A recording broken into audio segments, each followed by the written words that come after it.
A hiss, a crackle, and then, just for a moment, someone speaks. But there's nobody there. They call it electronic voice phenomenon, EVP. Strange fleeting voices that slipped onto tape from somewhere else. A request by the experimenter that the voice entities should tell him from where they came is answered by a voice saying, Seelisches Land. German, land of the soul. Radio frequency voices. Danke, gute Morning.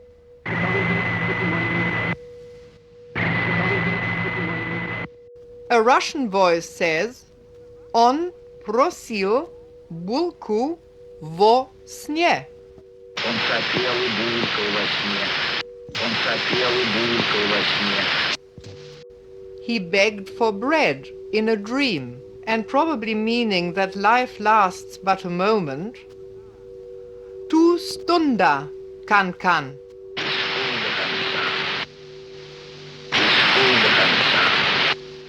Latvian, you are but a moment, kan. This is the Bureau of Lost Culture. I'm Stephen, and in this episode we're going to follow a trail from a Swedish opera singer recording birdsong in the 1950s to artists and researchers still chasing voices from the other side in the static today. If you haven't been here before, you can check out all that we do at bureauoflostculture.com and on the subject of ghosts and the other side. If you're listening to this in 2025, the programme for our annual London Month of the Dead Festival is live. Many events have sold out, but if you want to be informed, entertained or provoked on the subjects of mortality in the city this October in graveyards around London, check out londonmonthofthedead.com. But back to today. EVP, they call it the voices of the dead, whispers in the static, words in the hiss, messages that, so believers said, slip through the veil between worlds and onto magnetic tape, or these days onto digital recorders. EVP is the mysterious appearance of faint, often fragmentary voices on audio recordings captured when no one else was present to speak. And the story of EVP begins back in the late 50s when Swedish artist and opera singer Friedrich Jürgenson was in the countryside recording birdsong. But when he played back what he'd recorded, he heard not only the warbling sound of the birds, but also what he swore were voices, some speaking to him directly, including that of his deceased mother. Intrigued, Latvian-born psychologist Konstantin Raudive took up the work, making thousands of recordings and publishing his 1971 book, Breakthrough, which brought EVP to a wider public attention and cemented its place in paranormal lore. And in this episode, we're going to explore both the history and the practice of EVP, its roots in spiritualism, its connection to technology and sound recording, and the strange allure it holds for artists and researchers alike. And we're going to be hearing some of the original recordings of Jürgenson and Raudive. William Burroughs, Genesis P-Orridge, Lars von Trier, Nigel, Kneale, David Lynch also get a look in because EVP has transmitted into the culture. And unusually for this time, I've got two guests. In the second half, we'll be meeting Carl Michael von Hosfolf, Swedish sound artist, composer and curator, and a practitioner of EVP. But first up, it's Richard Friberg von Sydow, senior lecturer in archival science at Södertörn University in Sweden. Now, Richard's research examines how we preserve and interpret recorded sound, including the cultural and historical context of EVP. So, settle back, open up, and get ready to listen. Richard, thanks very much for joining us here at the Bureau of Lost Culture to talk about ghost voices, spirits, electronic voice phenomenon. Just tell us a little bit about you, because amongst the things which you studied apart from EVP, you also have dug deep into conspiracies and other internet-based realities, right? I started in religious studies, and I ended in archival science. But most of my research is about media history and also in conspiracy theories of today's internet. That's the reason why I'm interested in the electronic voice phenomenon, because it's got a lot of parts from media history. You have like the tape recorder and the radio, and you also have the spirits. You have the persons that try to connect to another world with this new technique as it was when they started. Before we start to talk about EVP, are you a practitioner? Do you get out there and attempt to record these voices? And secondly, are you a believer? Because I think there's two things, is that the ability to capture these voices and to study them that way, but also there's a whole, you might call a theological or spiritual belief system for some people behind it. Where are you on that spectrum? I have not tried to record the voices. I am interested in the recording process, of course. And I'm also interested in what they actually are hearing. I'm an agnostic when it comes to like the possibility of a spiritual other world that tries to contact us. I'm not interested in trying to prove or disprove anything. I'm interested in the culture around it. You know, this is the Bureau of Lost Culture. This isn't quite a lost culture. I would say it's almost a lost culture. Electronic voice phenomenon, EVP as it's called, refers to the purported communication of spirits or other supernatural entities through audio recordings. Believers claim that these voices, which are not audible during recording, appear afterwards when you play the recordings back, and they may contain words or even messages. And this is a phenomenon which it occupies as kind of a unique place right at the intersection of paranormal investigation, technology, psychology, and of course skepticism. So you've studied the culture around it. Why? What brought you to it? I'm very interested in what people believe, and especially if I don't really understand it myself. The first time I noticed that there were something like EVP, it was a Swedish journalist who was a friend of Friedrich Jürgenson, who was the first EVP contactee, you could say. He supposedly had heard his dead friend through the television set. And when I saw that headline, I was, he's gone mad. But why do we believe this? And why do he talk about it in front of the press? There's got to be something behind this. There's something here that I don't really understand. And that kind of triggers me. It's not in the mainstream, and also a little bit strange for the perception of the world that I have. I found a lot of recorded messages by different EVP researchers. Really interesting. Of course, they got this ambiguity around them that you can't really hear what they are saying. There's a lot of nice noise. Right, so just on a sonic level, whether or not you believe that they are spirits' voices or not, there's something intriguing about them. Yeah. In that respect, they remind me somewhat of the number stations, which I'm sure you're familiar with. I'm sure many listeners are. If you're not, number stations are these sort of disembodied voices which you can hear on the shortwave, mainly, often voices counting numbers, accompanied by some music or some strange tones. These have been recorded or noted, I think, back to the 30s, and most people believe that they have some connection with espionage. But they remain mysterious and largely unexplained. But there is something very evocative and in some ways quite haunting about them, isn't there?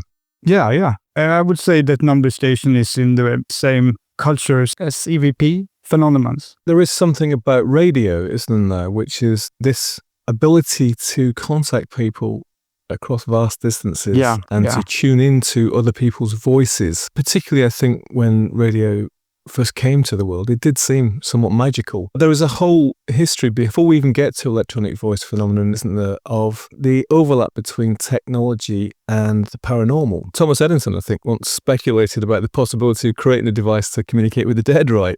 Yeah. That in itself says something, isn't it? This is a man who is, a genius engineer. You could even say the sort of Elon Musk of his time. Yeah. An inventor, very much grounded in science.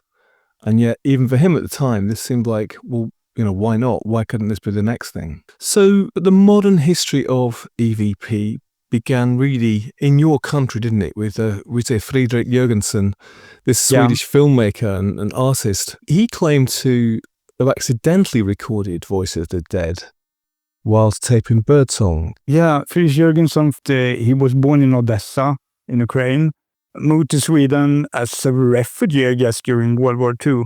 He was cultural jack of all trades, you could say. He tried to be an opera singer. He was a painter, and that was what he was doing during the time when he bought an old reel-to-reel tape recorder. And he was supposed to, as you said, record birdsong, and he got strange messages on his tapes. Then he became a paranormal researcher because of these messages, by chance. He kept these recordings secret for a while, a couple of years. It was in 1959 that he did the first recordings. He contacted the media in 1963. And that sparked a debate in Swedish newspapers where they discussed this, also in international press. Ended up getting some disciples, mostly in Sweden, later also in Germany. You could say that he was the focus of the electronic voice phenomenon subculture. You wrote this book, Voices from Space, which tells about his experiments, and that in itself inspires Konstantin Raudive, this Latvian psychologist, and he recorded like thousands of hours of audio. And he also published the book Breakthrough, a book read by William S. Burroughs, by Genesis P-Orridge, and inspired a lot of people. He released a flexi disc. I know you're very interested in lost media, with voices and also with a narrative voice telling people what the voices were saying.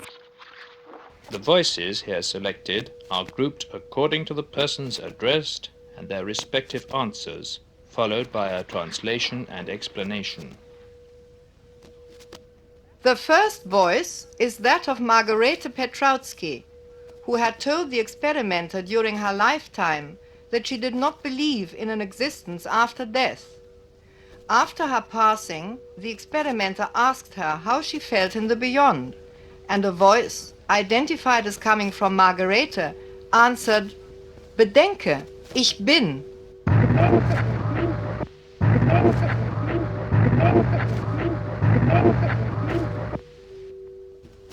German, imagine, I am. Again we hear Margarete Petrowski's voice, this time calling her former employer, Dr. Zenta Maurina.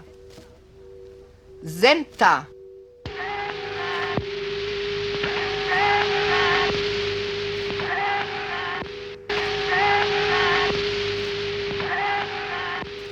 Now the experimenter calls the Russian poet Vladimir Mayakovsky. The experimenter tells the poet how difficult it is to convince people of the reality of the voice phenomenon, and in reply comes a statement which is typical for Mayakovsky's personality. Konstantin, pluj.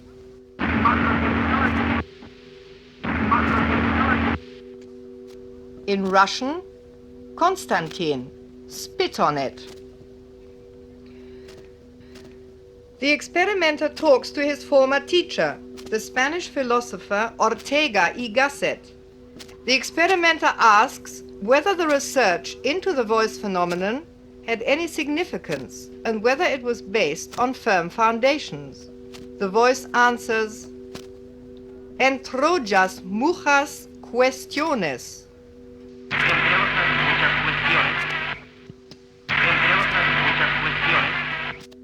Spanish, you will solve many questions. A Latvian voice then breaks in with a statement that could be interpreted in various ways. It might mean, for instance, that the voice phenomenon research may benefit mankind, even if the process is a painful one. Tu laudis zadecina.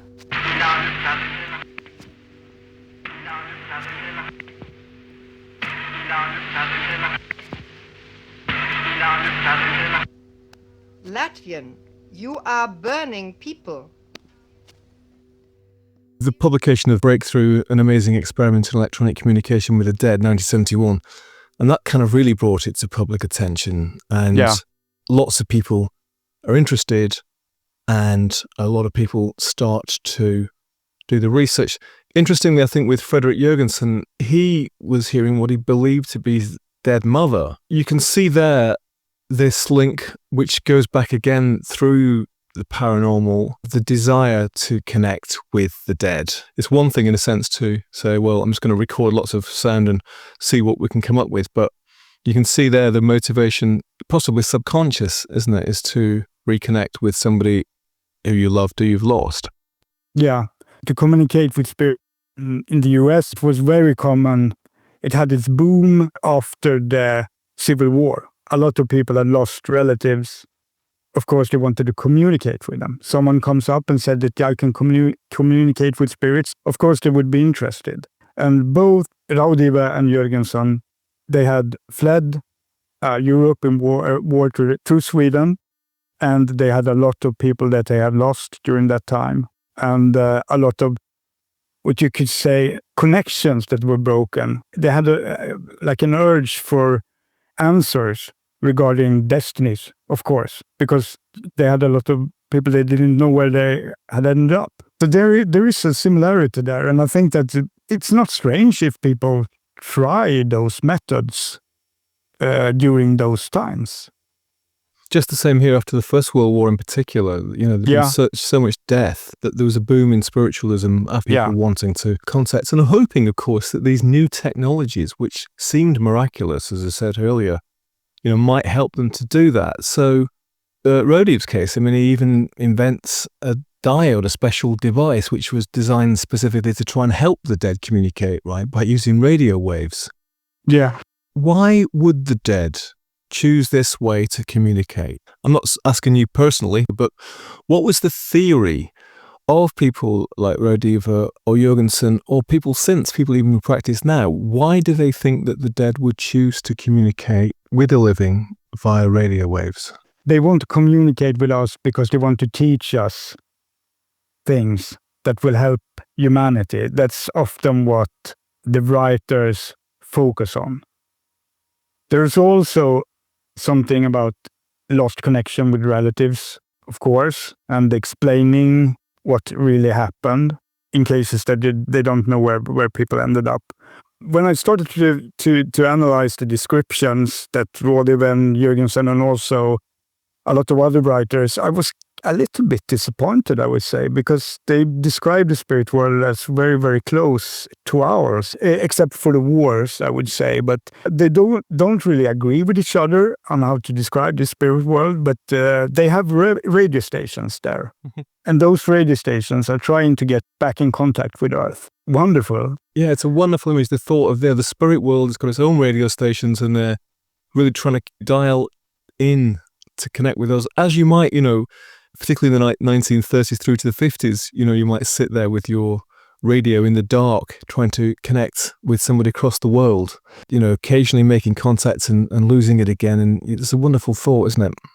Yeah, and it's also very interesting because it's an interface between the spirit world and our world. They can only communicate in a certain way. And the grammar is not necessary. And also to use one language is not necessary either. So a lot of the messages are mixed in German, Swedish, Latvian, Russian. It's really interesting how they put this together, from the statics that they hear to the message that they actually receive. So let's talk a little bit about the technique. For capturing EVP, you mentioned at the beginning, of course, it would be with a reel-to-reel tape recorder. And of course, you know, we know that they are susceptible to background noise and all sorts of wobbles, and which is why we love the sound of it. But of course, skeptics would say, well, that makes it more likely that you're going to get strange noises, unexplained noises appearing, don't they? And then, of course, we've got digital recorders now, which are much more sensitive, and they can capture high-quality sound with hardly any distortion. But the other thing which they were doing, I understand, is they were introducing white noise and static to provide almost like a kind of canvas, a context for the spirits to manipulate. Yeah, and also other sounds like rain. Jürgenson had an idea that you could communicate with a tape recorder or you could communicate with a radio. Some of his disciples said that you can use these together, and there are a lot of other techniques too that describe that, like the old thing that Raudive worked with. But Jürgenson was into, he called the Jürgenson wave, which is a station, it's a certain part of the radio band where you will get a noise, and that noise can be used as a transmitter for the spirits. You don't need any fancy equipment to do this. Reel-to-reel tape recorders, they were like maybe the iPods of the 1950s or 1960s, and a radio, most people had a radio. So this was something anyone could do, and it was also very open, as I understand it, subculture where all the experimenters, they didn't need any special education, or you could just start to do this. Try to listen for the voices of the dead. So they've got these devices like these ghost boxes and spirit boxes. That's later, I would say, like in the 1980s and forwards. You could use a lot of equipment that everyone had at home. And later on, of course, the specialization with all those different boxes and stuff. Yeah, so these ghost boxes, spirit boxes, they're basically bits of tech which help you sort of sweep through across the frequencies and said to make it easier for spirits to use to form words. But you're right, it is this wonderful amateur world where anybody in their shed, in their attic, in their spare room with a fairly basic piece of equipment could reach out across the world, and in this case into the spirit world, right? Yeah. So there's the paranormal theories, of course, that, the spirits, they want to communicate with us, and EVPs are their attempts to do so, to communicate with us. I suppose one of the things which skeptics have brought into this is, why isn't there more meaning in the messages? And you can possibly pick out words, and they might be in different languages, as you've said. It's quite difficult to actually find many coherent, meaningful messages, isn't it? Yeah, it is. Raudive claims that it took him like several months, I think, to understand the voices. And of course, you can, as a skeptic, you can say that, but you're just adjusting your mind to find a message here. The interface between the spirit world and our world is a bit rudimentary, or you can't get more advanced messages through, because it's two worlds. That's their explanation. But of course, this opens up for a lot of skeptics. Another slightly more, maybe more modern theory is that there's this sort of dimensional overlap, that we're in one dimension and there are other dimensions, as maybe physicists these days would say too, and that EVP results from these kind of brief overlaps between the two. Some slightly more scientific version of the same idea, isn't it? Yeah. If you want like a cultural reference to understand this, you could look at Twin Peaks as an example, and the strange messages between like the White Lodge, and I would say that's kind of spot on to describe what are happening here, if you want to believe it. So there's another world and what to communicate, and it ends up with them speaking backwards, and yeah. That's a good call. The Twin Peaks reference, of course, I'd forgotten about that. So I think that Lynch were interested in these things, and of course I think it's a very good description of how to describe what they believed in. That it's hard to communicate between different dimensions. Almost as though we may be just eavesdropping on something which is going on in another dimension. It's not necessarily even that somebody's trying to communicate with us, it's just that we're listening in briefly. Some of the skeptical claims about this have been that there's this thing called auditory pareidolia, which is that we have this tendency to sort of find patterns, especially familiar ones like human voices, in random things.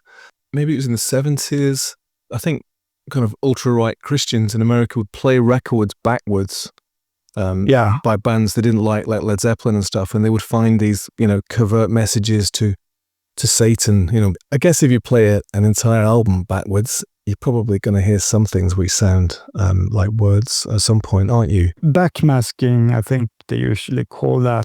Yeah, it's also very similar to EVP. And also, I suppose the psychologist would say, well, if you're looking for something, if you're listening eagerly to try and hear something, you're probably more likely to hear it than even if it's not there.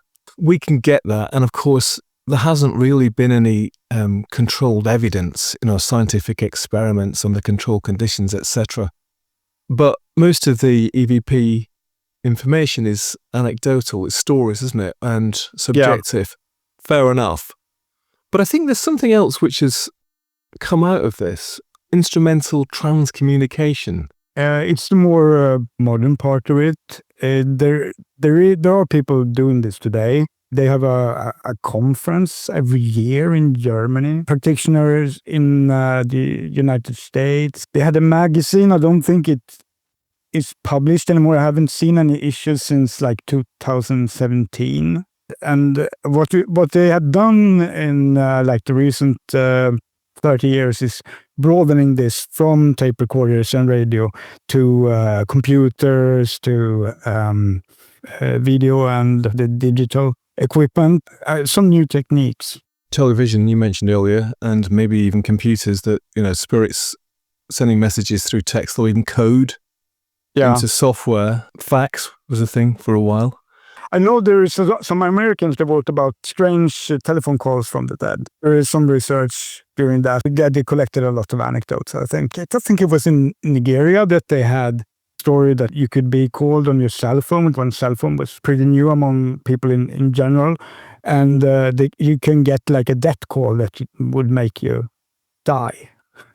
If somebody rings you up and a certain thing happens. Yeah, it's been written about, and it's also very close. The Ringo. Films The Ring, yeah. If you watch this videotape, then you're going to die within 2 weeks. Yeah. Yeah, and you get a phone call that will tell you about it too. So there's still a connection between the spirits and technology. I want to go back to something you said early on, and which prompted your interest. Which was this journalist in Sweden writing about it and the fact that he'd heard voices through the television. Now, of course, like you, when I hear that, I immediately think there's possibly a mental health thing going on here. People with different types of psychosis believe that the television is talking to them, or that the newsreader on a particular program is actually speaking to them directly, or is giving them messages directly, which then they need to go and act on. So what happened in this circumstance? His name was Arne Weise. He was like, during the 20th century, you could say like a Swedish television superstar. He was the person that presented the television shows on Christmas Eve. So he was really famous. Had a voice that a lot of people would recognize if they heard it. And he was a friend of Friedrich Jürgenson through the paranormal research. His parents were active in like the Swedenborg Church, yeah. And so it was on the pro-Jürgenson side, you could say that these voices were really from the dead. It was a lot later, it was like in the 1980s or 1990s. He claimed that he could hear it in the static, so it was very Jürgenson-esque, you could say. The debate that had been in Sweden before, most people would not know about it. I guess they would have explained this as a mental health problem, maybe connected to his alcohol use. That sparked my interest because it's so strange. And the explanation I got when I went into it was that it's not a mental health problem. This is something connected to what he actually believes. And it's not strange that he believes these things. He's been brought up in the Swedenborg church. He's been connected to Jürgenson. He was not necessarily a practitioner, but he was basically a believer, or open to the belief that these things are possible, right? And so maybe that's the first step. So you mentioned Twin Peaks, and EVP has passed into the culture in different ways. I wanted to mention a 1972 British television horror drama called The Stone Tape, written by Nigel Kneale. Are you familiar with that? No, never heard of it. Oh, actually. I do urge you and anybody else actually to go away and watch The Stone Tape. It's written by Nigel Kneale, who was the writer of Quatermass and an expert in the sort of this juxtaposition of science and superstition. But it concerns a team of scientists who move into a new research facility, this renovated Victorian mansion that has a reputation for being haunted. And they investigate the phenomenon, trying to work out if the stones of the building are acting as a recording medium for past events. In other words, the stone itself is a tape. And in doing so, they unleash this kind of dark, malevolent force. So it's a story about the supernatural. But the interesting thing about it is that it gave rise to this hypothesis about residual haunting, that ghosts themselves are recordings of past events. It's called the stone tape theory. It's a whole theory, the claim that ghosts and hauntings occur when information is recorded in materials as voices or sounds. There are some other interesting parts of this too, that when I started to investigate, I wondered how would regular mediums react to this new technique of the tape recorder. As it seems, most mediums were positive to this. And there were like collaboration between Jürgenson and his disciples and also famous mediums like Astrid Gilmark was a famous Swedish medium during this time. She was doing like seances with them, and I thought I could maybe find a medium would say that no, don't use the new tape recorders because that's not the way you communicate with the dead. But it seems like they were very open towards this. And there were also some theories that certain people being around when you recorded had the medium qualities, that they would be like functioning as an antenna towards the spirit world, which would make it easier to get contact and record it on tape. So the medium itself, in scientific terms, is an antenna and a receiver. It's a fascinating thing, Ricard, and I'm very glad that you could come to tell us about it. And who knows, we're continually surrounded by wonders. We're moving into the world of AI.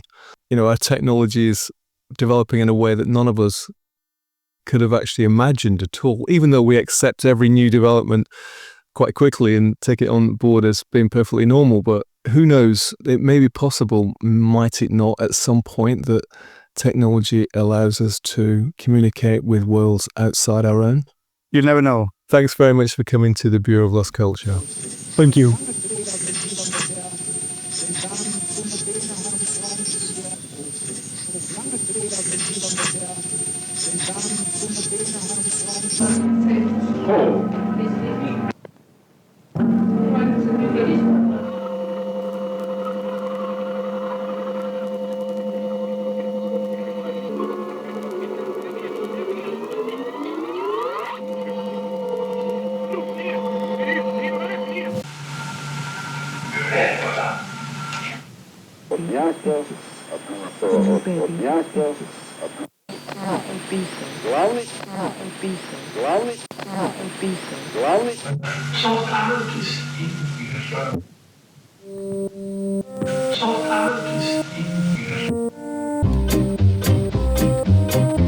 Thanks to Ricard, we're tracing the strange history of electronic voice phenomenon, those eerie, unexplained voices that some believe cross over onto our recordings from the other side. Next up is sound artist Carl Michael von Hauswolf. Carl Michael is a Swedish sound artist, composer, curator, known for his experimental works with field recordings, electronic sound and haunted frequencies. He has incorporated EVP into his artistic practice for decades, blurring the line between research and art. He's also the archivist of Jürgenson's estate of his tapes and his documents. Carl Michael von Hauswolf, or Michael as I'm going to call him for the show. So welcome to the Bureau of Lost Culture, Michael.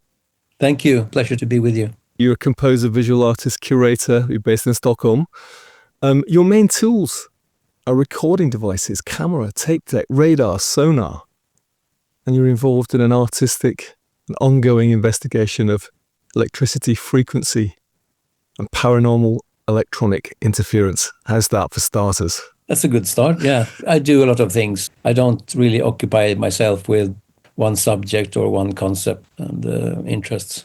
You were born in 1956 and you've pretty much been producing art in different forms ever since. And in terms of what we're going to talk about today, an investigation and work around electronic voice phenomena. And we've heard about that, the history of that, somewhat from Ricard, Friedrich Jürgenson, and then Konstantin Raudive. How did you first hear about this thing we call EVP? And well, I mean, the first time I encountered this really was when I was, a kid.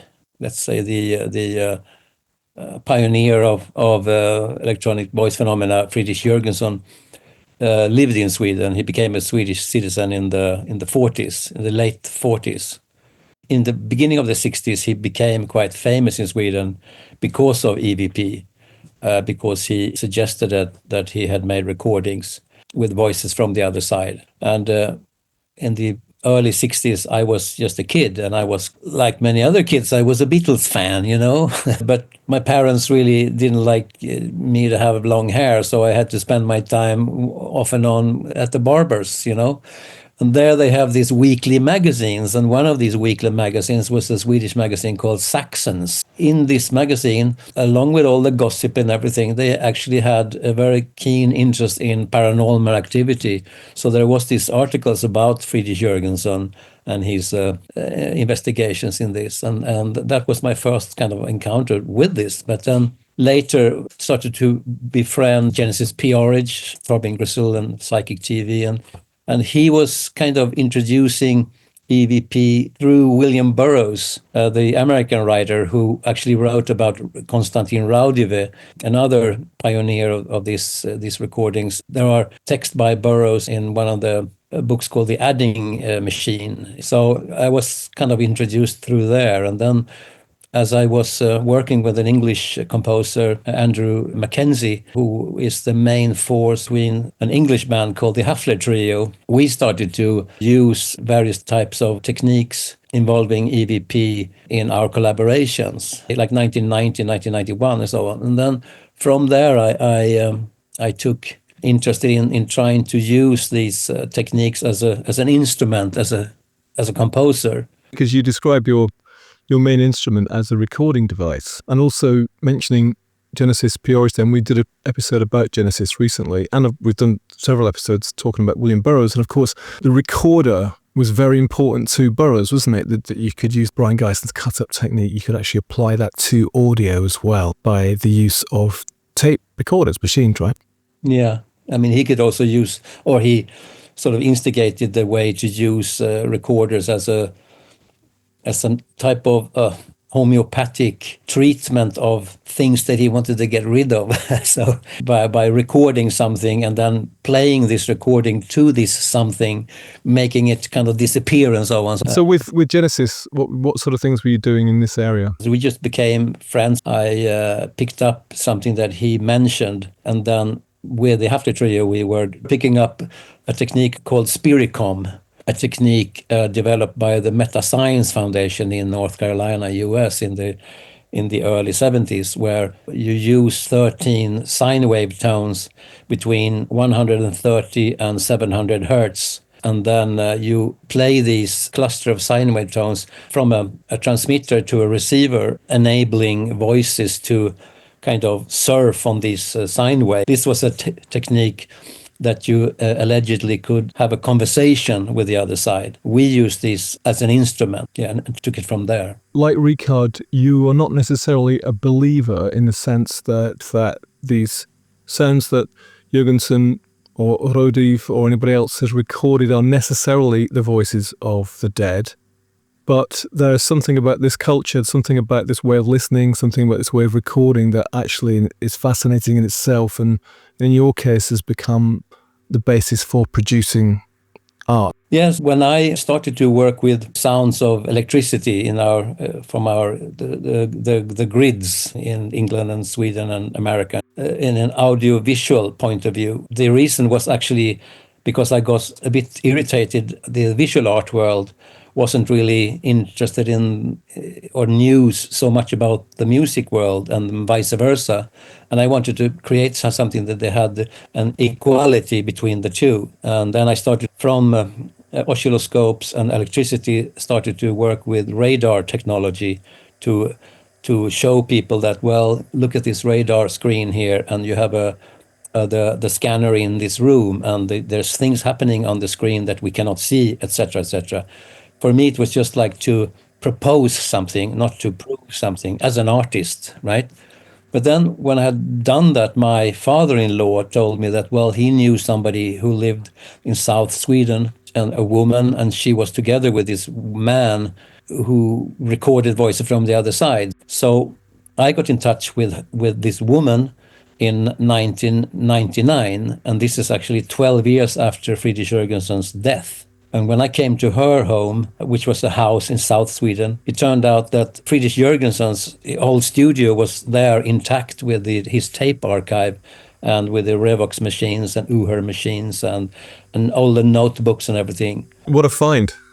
Yeah, so it was really fortunate. She gave me this entire archive because she said that nobody was interested in this. I wasn't so interested in the whole subject. I was more interested in these techniques as tools. But then, of course, when I got this archive, I got more into it. And of course, I remembered the Friedrich Jürgenson from my Beatles days, right?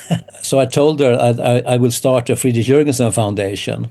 So I did that. I took these tapes and I made an exhibition here in Stockholm, and we made a CD with Jürgenson's voices. We also printed his book in English because it had only been in Swedish, Italian, Dutch, and German, of course. Since the science world wasn't so interested in EVP, the art world is much more open for suggestions of all kinds of wonderful things, whether it's true or not. The art world doesn't really care. It just wants to show things, and then people can by themselves judge what is right or wrong and so on. Then I learned that Friedrich Jürgenson was the pioneer of these type of recordings. Started in 1959 when he wanted to record bird songs in his garden, and then suddenly at some point he heard his dead mother, and he realized that, well, this is not radio signals from outer space or whatever, it's actually something else. That's a very interesting point, that science isn't interested, but art is. Do you consider the values, I suppose, of science and art since the 19th century have kind of split? So for science, the skeptics would set out to demonstrate that these things can't be what they claim to be, whereas for the artist, they're actually gateways, they're invitations to explore something. And in your case, because of your background and your work in sound and electronic sound and in sonic textures, these ghostly sounds have got an attraction and a draw. And the story itself, actually, of course, is fascinating. Knowing about him as you do, meeting his wife, being the custodian of his archive, what do you feel about his beliefs? Was this something that he consistently believed in, that these were the voices of the dead, and that there was some value to be had in trying to communicate with them? That was 100% sure that it was his belief. He didn't see this as some kind of artwork, or he saw it as science, and he wanted to try to prove one way or another that his recordings were accurate and honest. He contacted many parapsychics and paranormal societies, including the very famous one in Freiburg in Germany, who came up to his home here in Sweden to listen to the tapes and make recordings and so on. So until his death in 1987, he was 100% sure that this was voices from the other side. I am more open. I usually say that it's much more interesting to say yes than to say no, because no closes all the gates. No is boring. On the other hand, I also know you can use your imagination, and your imagination can suggest a sound sounds like a voice, and also like a cloud looks like a teapot. I mean, your imagination is so vivid and wild that you can sort of organize things in various ways. I tend to stick with that, but then when I make composition with these recordings, the recordings sort of show themselves one way or another, and then the listener can make a choice as I do. I would rather say yes than no, but then I totally understand skeptics and people that thinks it's all bullshit. If they want to stop there, they can stop there, why not? It's difficult to say yes, absolutely, but also it does seem a shame somehow to say no, because there are so many things that have happened through technology. One of the things which came up with Ricard was that technology has transformed us in ways that we could once never have imagined. For instance, now we can speak to the air, Alexa, or to our Apple iPhones, and they will respond. They will send us information. These were things which could never have been conceived in earlier ages, they would have seemed totally impossible to a scientific mind, probably.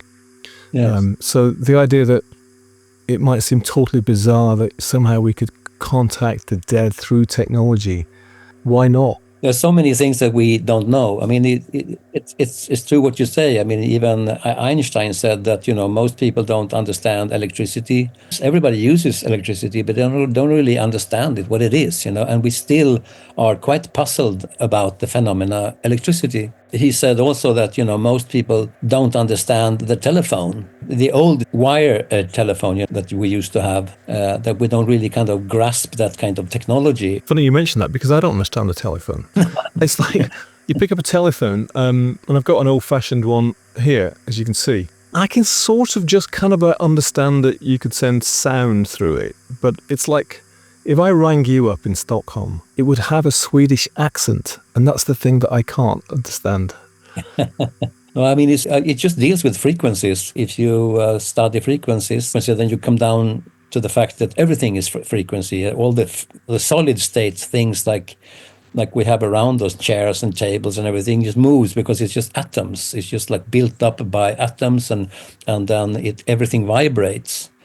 And I've started to use emission spectroscopy to record solid state matter, to move it into compositions and so on. And you just realize that everything is floating and frequency-like. Then I can grasp the idea of frequencies being transmitted between you and me, as it is now. I can also understand energy. And then if we talk about energy, then I could understand voices from the other side, because I can understand energy clusters. We are two living persons here talking to each other, and this is all energy. If our energy leaves us, we are just these kind of bodies that will decay and then turn into other type of energy. When we do these EVP recordings on various places, we realize one way or another that this place or that place could consist of energy clusters that has been left there for a reason. And I usually say, let's not record places like World War II concentration camps and these kind of places where it has been so much suffering and so much murder and so much horrors that it feels like you would record this energy that might still be there, As well as being an archivist and using Friedrich's recordings to create new pieces, you actually do teach and you do record in the way you just described, actually, with students too, right? I'm not like a regular teacher and so on. I usually work with a man from Indiana in US. His name is Michael Esposito. He's an artist too, but he's very scientific when it comes to EVP and when it comes to this. We have different types of listening abilities, him and me. So we form a very good duo in this kind of sense, because I take care of the more artistic point of view and he takes care of the scientific point of view. And then we teach out techniques to students, mostly in the Pyrenees Mountains now. We're focusing on Cathar castles to see if we can find any energies there that we could translate into some kind of voices or so on. How's it gone? Have you found them? Yeah, it's really beautiful. And we kind of tell the students what they're going to listen to, but we kind of try to enrich their hearing abilities, the ways to listening and what to listen to and how to go into various layers in the recordings.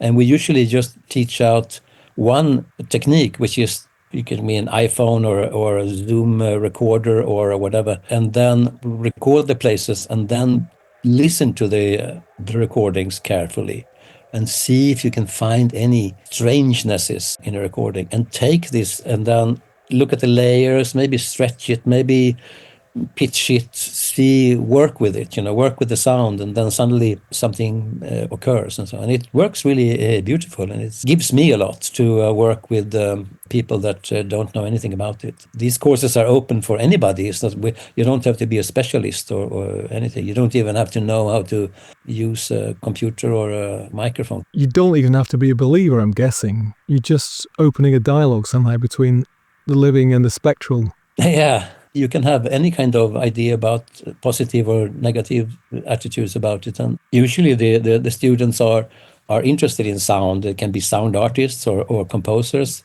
or they can be just general interest in paranormal activity, or just interested, and see where it takes them. Let's just imagine that the dead were communicating or trying to communicate, or as something which Rico said, is this might be just us eavesdropping, listening in on something, not necessarily that there's a message being sent.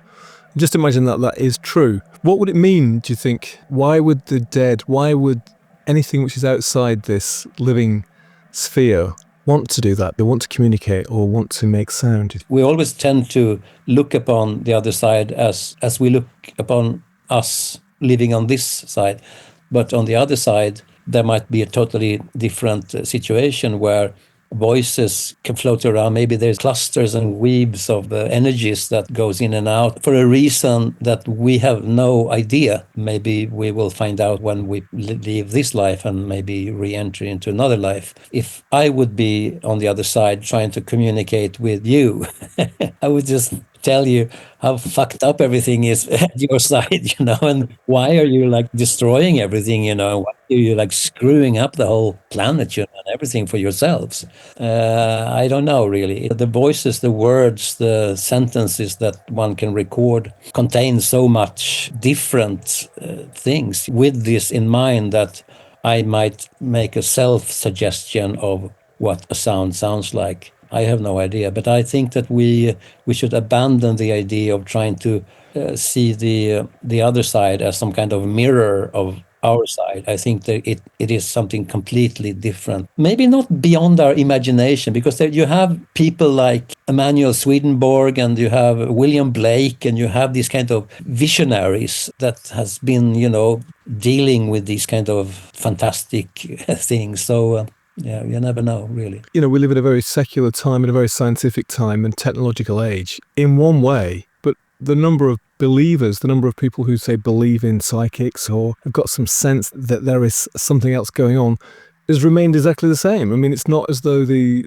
technological age has pushed that back. EVP and the work that you've done, it's part of a conversation that's been going on between technology and the paranormal, really, for like 200 years now. You mentioned telephones earlier. When telephones first got into use, people were expecting possibly that, you might be able to get a dead person on the other end of the line. X-rays. It was completely possible and completely believed that these technological tools, these innovations, may well have a paranormal or a psychic aspect to them. Yeah. You can think of Fred Anton Mesmer as well, of like magnetism and all that kind of things that came up. The idea of telepathy, which is even older, not only use with somebody that you know from far away, but also maybe an entity from another dimension and so on. So you have a whole range of these things. And as you say, the balance between, let's say, the late 19th century, when seances and so on was really going on strong in London and Paris and, all over the place, including Stockholm with artists here, and then you come in with the Theosophical Society and with Rudolf Steiner, with all these kind of esoteric movements anywhere. It's true what you say, but I don't really belong to any kind of society, and neither do Michael Esposito. But there's still this kind of idea that you move from the old dogmas of religion. We kind of abandon certain words like spirit or words that belong to Christianity or some other religion, and then you start to use a more abstract word like energy that belongs to the physics department, right? But still, we have the kind of esoteric foundation for it, but you just use other types of terminology. Yeah, but it's interesting that you use the word frequency as well, and to see things in terms of frequencies and energy, and of course consciousness itself. What is that? Science hasn't made that much progress as yet, understanding, consciousness, and the nearest metaphors that we've got for it are probably to do with energies. It corresponds very well with ideas of Aleister Crowley and what willpower is, how it functions, and how you develop it, and it's just energy. It's just accumulation of focus. In terms of the Friedrich Jürgenson archives, that you're still the keeper of the archive, is that correct?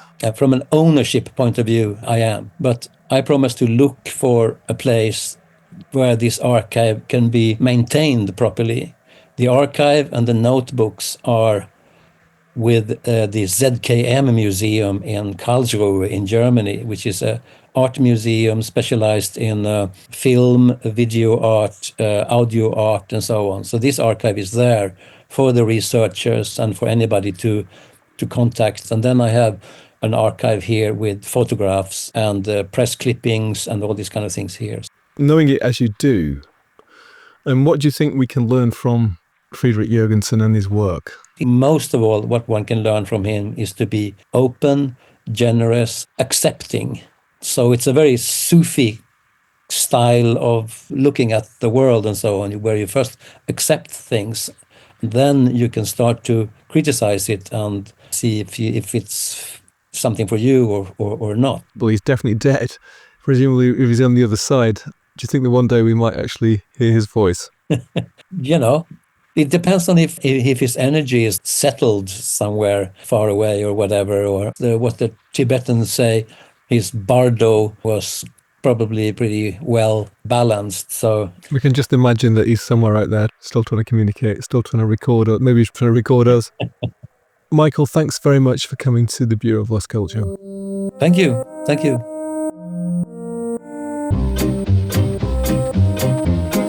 Perhaps it's all just stray radio waves, the brain's pattern-seeking trickery, the ghosts of all recordings bleeding through magnetic tape. What do you think? Perhaps, like Jürgenson and Raudive believed, the dead really are still talking, waiting for us to listen, or perhaps we can somehow, or will be able to one day, eavesdrop on them.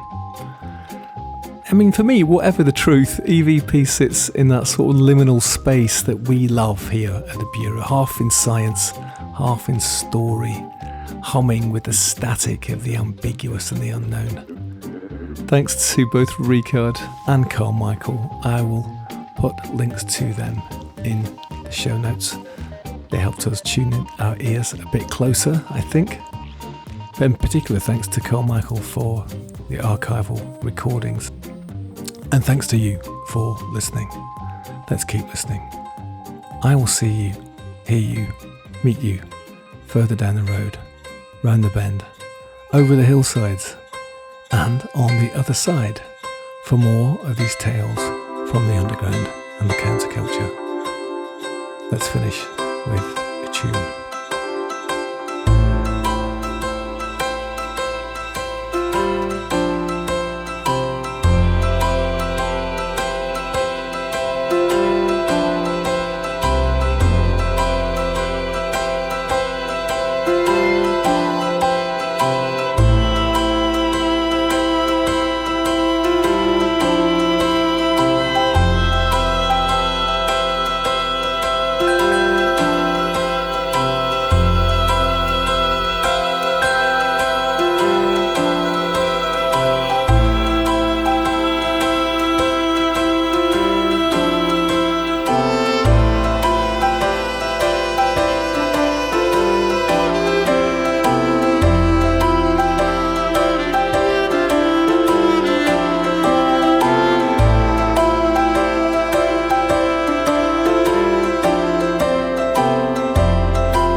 EVP.